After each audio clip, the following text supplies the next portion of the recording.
Let's talk now about what to do with the dollar, especially for teenagers and for kids. This is really important because this is one of the best places to start when you're like 15 years old, mid-teens. This is a great place, what to do with the dollar. Now here's the tendency on attitude, because attitude determines so much of our lives. What difference does it make if a child has a dollar when you ask what should he do with it? It's only a child and it's only a dollar. But see, here's where it all begins. Your financial journey begins with what you do with the first dollar. It's where it begins. Now sure, you can do the wrong things and finally correct that and get on a better path, but it all begins on what you do with your resources. Jot this phrase down. It's one of the best for the weekend. Here's the two challenges of life. Number one, the development of our full potential. That's challenge number one. Challenge number two is the wise use of all our resources. That sums up life in general. The development of all of our potential and the wise use of all our resources. One of our resources is time, and we talked about that. Now we're going to talk about the wise resource called money. And let me share with you now a little plan. Because when I met Shof, and he asked me about my financial condition, he said, how much money have you saved and invested the last 6 years? And I said 0. He said, not a good number. Here's what I told him. If I had more money, I'd have a better plan. Now jot this down, because here's what he said. If you had a better plan, you would have more money. Next key phrase, it's not the amount that counts, it's the plan that counts. So let's start with something now as seemingly as small as $1. What should you do with it? Here's what we teach, teenagers especially. You should never spend more than 70 cents. Never spend more than 70 cents of each dollar you earn, or each dollar that comes your way, by gift or by labor.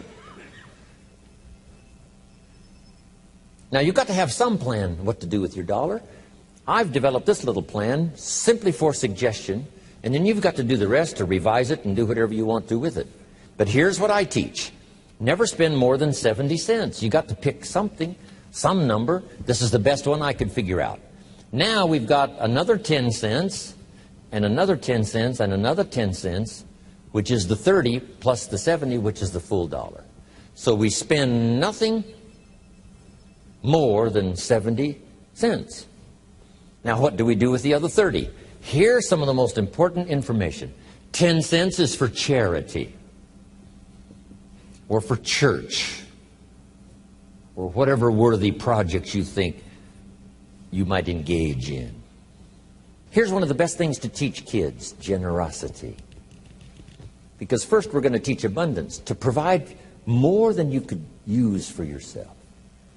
The be fruitful philosophy means to produce more than you need, so you have more than necessity. You have some to share. Some churches teach a 10%, a tithe they call it, which is fine. The key is to either administer this 10 cents yourself or to give it to some institution, a church or whatever, and let them spread it around. Let them put it where it's needed. Now, if you're going to give to some charity or church, you must let them take you on the tour and show you where it goes. Okay, if you part with the money, let them give you the tour. Here's where the 10% goes if you're going to tithe. Because now that gives you great joy to give 10%. Because you say, hey, here's what it's doing, here's what it's doing, here's where it's going, here's who gets it. Okay? Now the next 10 cents is called the use of capital. Here's what capital and capitalism is. So jot this down. Capital is any value you set aside.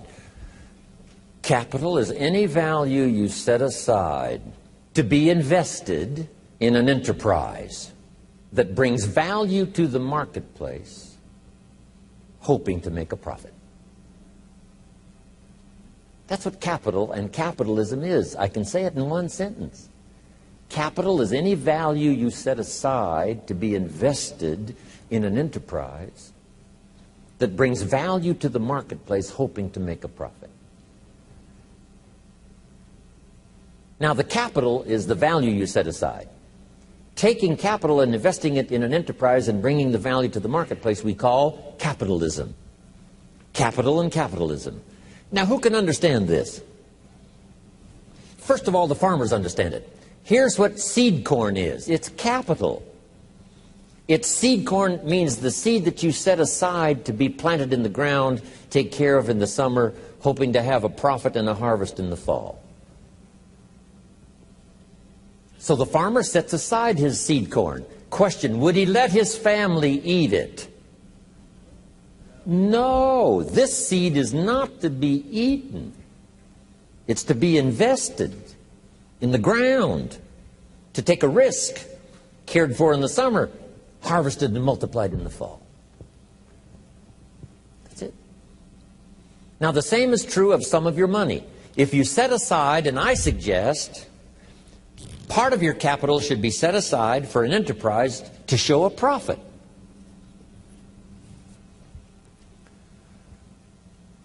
And we can teach kids the early fundamentals of capitalism.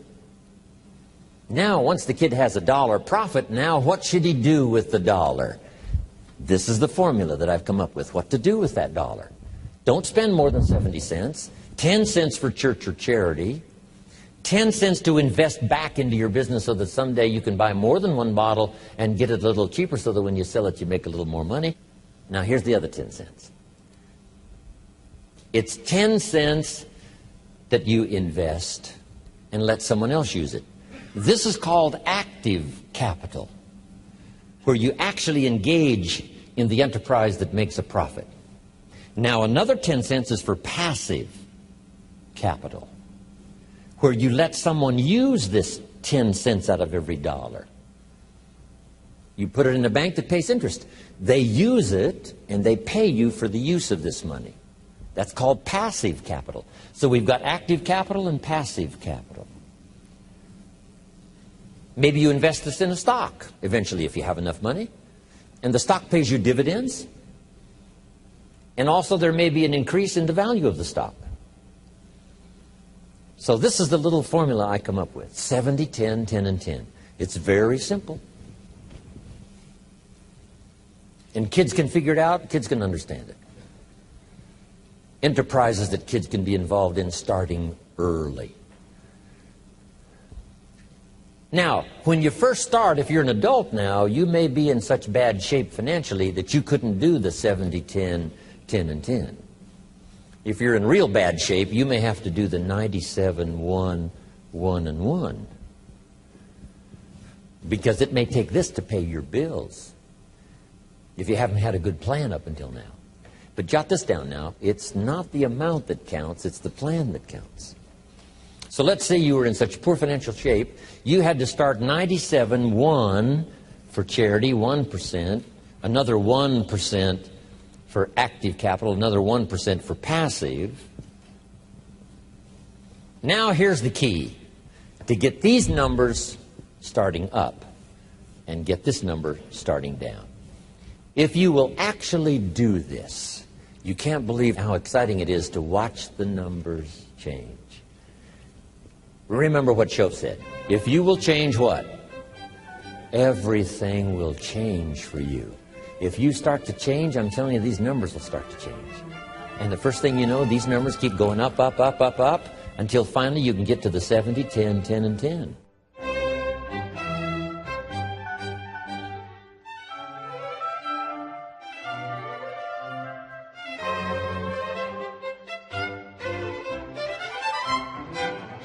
When I was 25 years old, my mentor, Mr. Shoaff, said, "Show me your current financial plan for the future." And of course, I didn't have one. He said, well, this would be a good time to lay out a good financial plan for the future, what to do with your money. And I came up finally with the 70, 10, 10, and 10. Don't spend more than 70% of your income. 10% for church or charity. 10 cents active capital, buy and sell, see if you can make a profit. And 10% for passive capital, let somebody else use your money. Pay you interest, dividends, stock increase, whatever. It's a pretty good plan, 70, 10, 10, and 10. A lady in Mexico the other day said, "I heard your plan 10 years ago. I followed it." She said, "I'm now a millionaire. I own 2 different properties because you also said don't buy the second car until you've bought the second house. It's not cars that make you rich. It's real estate that makes you rich. She said, I'm now about to buy the 3rd house, so I'm now giving myself the luxury of buying the 3rd car. Simple little ideas. And she said, I followed the 70, 10, 10, and 10, taught it to other people. They're following it and getting great results. One thing I didn't know when I was growing up and found out at age 25, that you could work both on your living and your fortune at the same time if you had a good plan. Don't just work on your living, work on your fortune. Work on becoming financially independent. Financial independence is the ability to live from the income of your personally invested resources. And the day you can finally do that, what's exciting about that is that now you can work for joy and not for necessity. And strangely enough, you probably work a lot harder for joy than you do for necessity. I have a unique friend. He started an enterprise, and by the time he had it up and running about 2.5, 3 years, he didn't have to work anymore the rest of his life. So now he's financially independent. But then he created a vast fortune, that next 20 years of his life, simply because he was working for joy and not for necessity. So get to that position as quick as you can. So I'm now teaching. Work both on your living and your fortune. The reason for earning a living is to make a fortune, not necessarily from your living, but from what you earn, invested wisely. I talked to a lady the other day. She said, Mr. Rohn, I'm in real estate. I said, wonderful. How many properties do you own? She said, no, I sell real estate. I said, well, let me ask you one more time. How many properties do you own? Finally got the message across. I said, the reason for selling real estate is to earn the money to buy real estate.